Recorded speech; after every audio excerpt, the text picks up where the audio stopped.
Après le choc et l'indignation, cette question maintenant, est-on bien encore en sécurité à Bordeaux ? La violente agression d'une grand-mère et sa petite fille de 7 ans à 2 pas du centre-ville lundi relance le débat. Le maire écologiste Pierre Urmic assure tout mettre en œuvre pour protéger les citoyens. Mais il faut l'admettre, l'image paisible de la capitale de la Nouvelle-Aquitaine s'est écornée ces dernières années, Stéphane Place.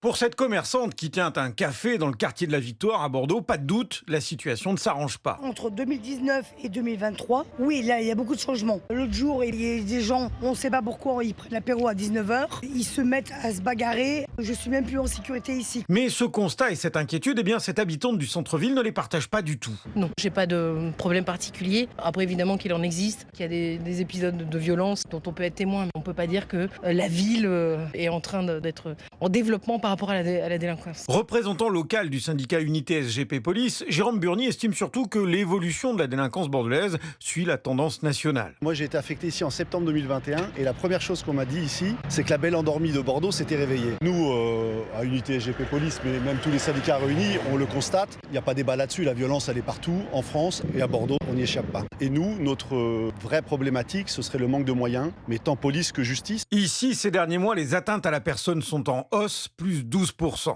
Stéphane Place, correspondant d'Europe 1 à Bordeaux. Notez que concernant l'agression de cette septuagénaire et de sa petite fille, la garde à vue de l'auteur a été levée. L'homme, déjà condamné 15 fois pour des infractions routières et des affaires de stupéfiants, a été déclaré psychotique et schizophrène. Il a été pris en charge par des psychiatres hospitaliers.